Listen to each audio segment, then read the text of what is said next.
We've got the Green Bay Packers heading to Las Vegas as 1.5 point underdogs. Total set at 44.5. This is Showdown coverage brought to you by SharpFootballAnalysis.com. I'm your host, Adam Wilde, and we can jump right into the slate.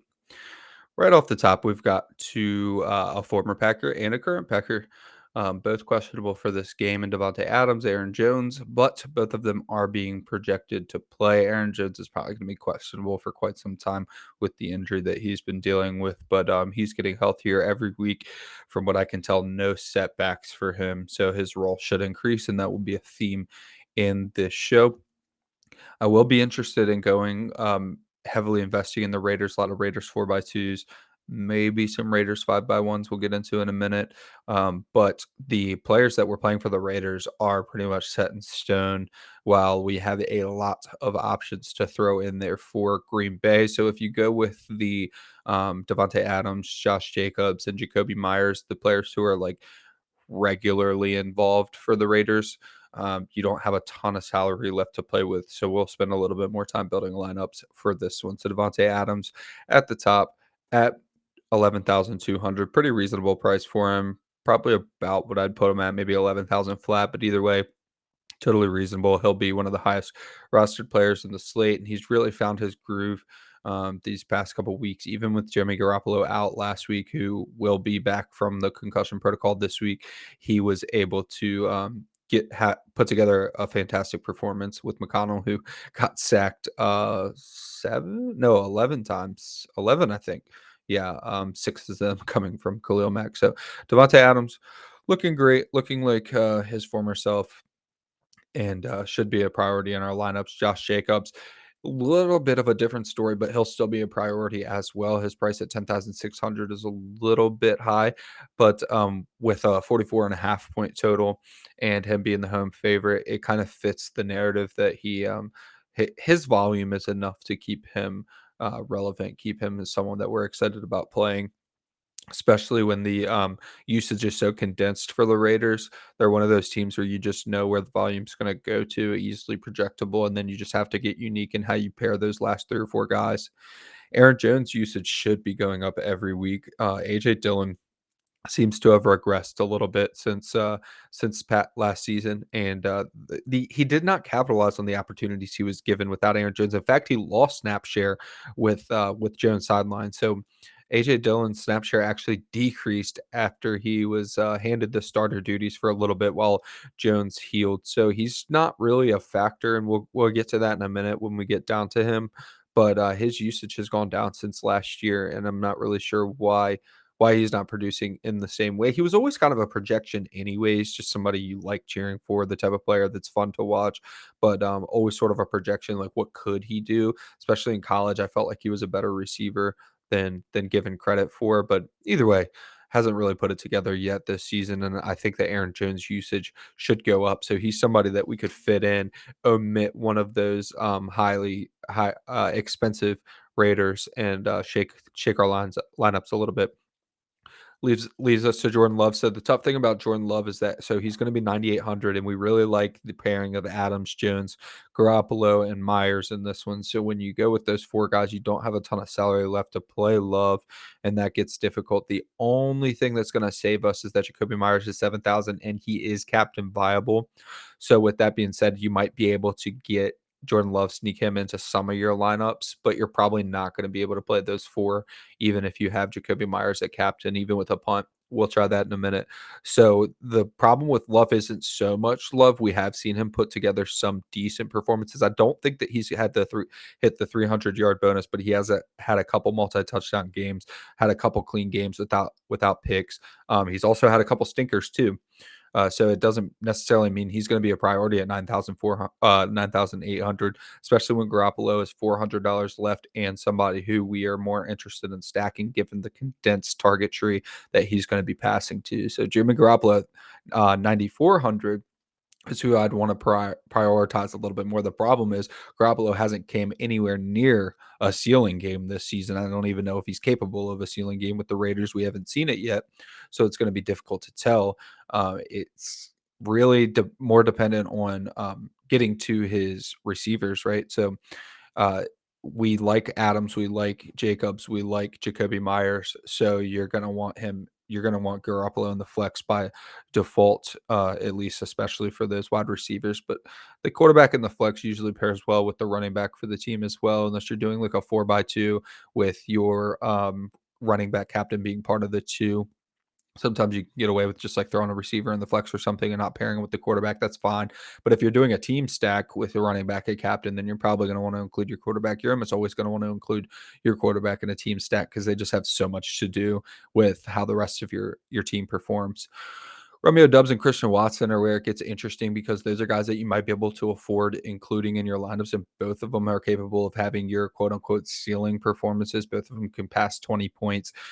Christian Watson hasn't looked great yet. I think he's had 2 games so far returning from injury, but is looking better. And he's the focal point of the team. He's $400 less than Doubs, but that's just because Doubs has been there all season and has done reasonably well with his opportunity. But Christian Watson is going to get back into the full-time role. And we have the bonus of him. He's more of a projection, so maybe he doesn't project super well for this game. So maybe Doubs has one more game where his roster percentage is a little bit higher. But Christian Watson should be passing him up in salary and roster percentage in the coming slates. I think that maybe we get one more week where Watson's a sharper play over Doubs. So Watson is going to be one of my favorite bring back options for Green Bay. Doubs is totally fine, especially if you find yourself in a position where you want to stack Love, you want to stack Green Bay. It is viable with the pricing. If you look at how expensive the Vegas, top options are, Adams, Jacobs, and Myers, how expensive that gets, you might find yourself in a position where you say, I'm just going to put all my chips in on Green Bay. Wouldn't be a bad slate to do it because Vegas is going to be more popular and Jimmy Garoppolo hasn't done a ton to warrant the roster percentage that he's going to get. But if you look at any projection system or any simulator, you're going to get a ton of Las Vegas. They just project better all around. Jacoby Myers, we talked about a good bit already, but essentially he's just he's been a target blanket. He's really been what Hunter Renfrow was in the past for the Raiders. It seems like Jacoby Myers has taken that over that role just a little bit because remember Hunter Renfrow was Christian or Derek Carr's guy, right? But he wasn't necessarily Jimmy Garoppolo's guy, and it didn't really transition over. So I still do like Renfrow, and I think that he will fit into some of our builds here soon. But he's not necessarily the Jimmy Garoppolo guy that is Jacoby Myers now. And I checked in a previous slate that we did. Jacoby Myers actually never crossed path with Jimmy Garoppolo, so it appears that they just have that Patriot connection just from knowing a lot of familiar faces, or maybe they just happen to click. But either way, Jacoby Myers is one of, if not, well, it can't be his favorite, can't be Garoppolo's favorite target over Adams, right? But definitely his second favorite target. That brings us down to Jayden Reed, and we kind of speculated a week or two ago that when Christian Watson came back, it was going to be Jayden Reed that remained in the starting lineup, and that was the case. He gets a price increase at 6,200. You see right there, it's a little bit deceiving, 11.5 fantasy points per game. That was with Christian Watson out. Now with Christian Watson back, his Reed's role is going to decrease a good bit. I think he still had a good bit of involvement last week, if I do recall correctly. So he is going to be the third option at receiver, especially if Luke Musgrave takes a step back or misses a little bit of playing time because of his injury that he sustained last week. So Jayden Reed, a fine option at 6,200, definitely makes a lot of sense if you're going with Jordan Love. I think I'm going to put that in the write-up as well. If you are stacking Jordan Love, if you find yourself in that position, like I said, it's not a bad week to do that. If you want to say to heck with the projections and go the opposite way because of roster percentage, then I could definitely feel good about a Jordan Love captain with Christian Watson, Jayden Reed, and Romeo Doubs. That takes us down to Luke Musgrave right there at 5,200. Luke Musgrave was a little bit involved last week, but then he got injured. I think a knee injury. Either way, he's 5,200 is a little bit too expensive for his involvement, especially since he's going to be a little bit banged up. So AJ Dillon right there at 4,600. That's about where I want to see AJ Dillon's price. A little bit lower, gets a little bit egregious. He's going to be his roster percentage is going to be a little bit too high, but 4,600 is fair for how he's produced this year. So it keeps him relevant, even though posed him as a little bit of a letdown earlier in the show. He's plenty viable at 4,600, especially if he manages to punch a touchdown in or something. I think part of the issue is that he wasn't being used on the goal line when he was taking over for Aaron Jones. So hopefully he resumes that role of kind of being the hammer when with Aaron Jones back fully healthy. Maybe they're just more comfortable in that rotation and they couldn't really get it figured out without Aaron Jones. I don't really have an explanation for why he didn't produce and why his snap count went down. I just think that things might get back to normal, and 4,600 is a decent price, especially since the kickers are going to be fairly popular with the game total set at only 44 and a half. Hunter Renfrow at 2,200. Actually, two more guys to talk about. So we talked about earlier that we want to stack Vegas, but it gets really expensive, right? So what we can do, especially in our 20 max, is we can omit one of those guys, omit Josh Jacobs or omit Jacoby Myers, maybe a little bit without Davante Adams, but Adams might be a guy that you lock in if you're going to do Raiders stacks because it's hard to see the Raiders finding offensive success without Adams finding success. Either way, you can lock one of those guys in and replace one of them with either Renfro or Abdullah. So Abdullah's playing backup. He's the backup running back, but he's also involved in passing down, especially when they get into 2-minute situations or they're down. So he's not really just the backup. He'll get a little bit of usage either way.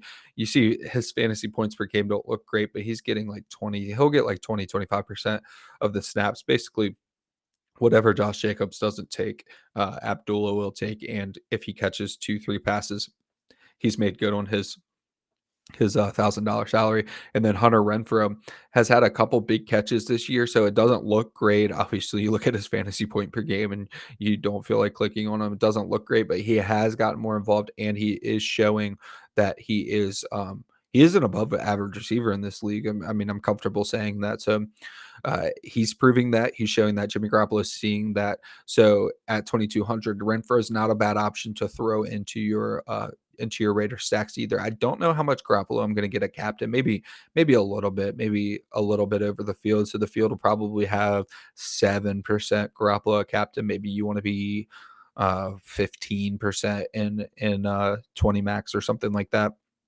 With that being the case, maybe you throw Hunter Renfrow into one of those lineups, and that will let you pay up for Christian Watson or something like that. And really, we might as well jump into that right now. So let's start a lineup with Garoppolo a captain and then see what we can do. So what I like to do is just put in the guys that I want and then see what I need to move around to make that happen. If I have Garoppolo captain, Adams, Jacobs, Myers, that leaves me with 3,500 per player. Even if I get to a punt play, let's go all the way down to Abdullah.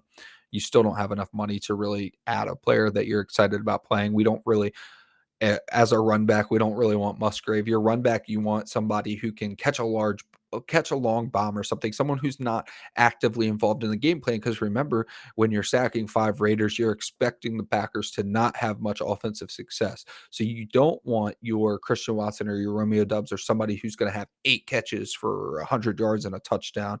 It can work. It can work. But when you're looking for your run back, you'd probably rather have somebody like well, you could throw in Jayden Reed or Christian Watson. I don't want to lead you astray. You could definitely put in a Jalen Reed or a Christian Watson, and they could have that long touchdown for you. But I'm definitely not looking for Musgrave or Dillon, right? Guys who aren't going to have heavy involvement in the game script. So all that to be said is just to show you that you're going to have a difficult time with your Raider stack if you're starting with Garoppolo at captain and you're putting in the 3 highest projected players. You're going to have to move someone around. So you could probably take out Josh Jacobs.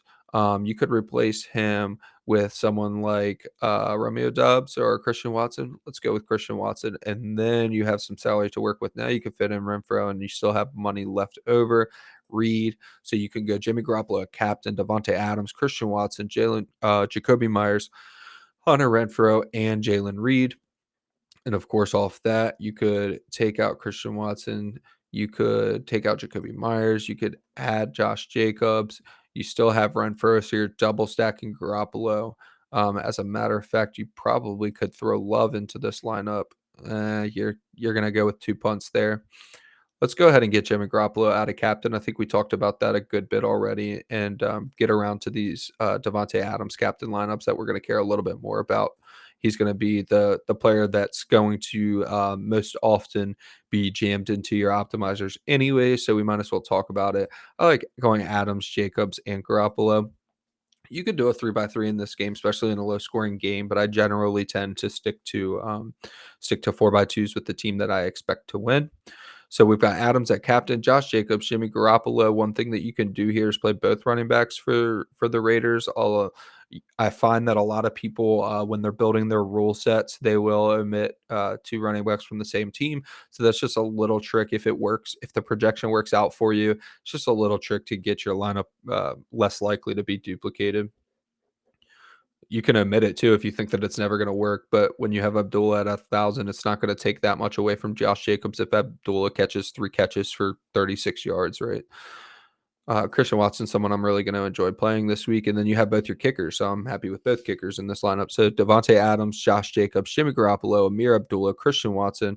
And if you're expecting that the Green Bay Packers don't have a ton of offensive success, then you could throw in Carlson as their kicker, leave 400 on the table, and you're okay with that lineup. Davante Adams, Josh Jacobs, Jimmy Garoppolo, Amir Abdullah, Christian Watson, and Carlson. So before I get out of here, just remember, if you are doing well in DFS, you got that little bit extra change, go over to sharpfootballanalysis.com and check out their betting stuff. So if you're not big into the betting realm, you can go over there and check that out. We have much more than just showdown coverage over there. So good website to check out. And this has been Showdown Coverage brought to you by sharpfootballanalysis.com. I've been your host, Adam Wilde, and I will catch y'all next week. Peace.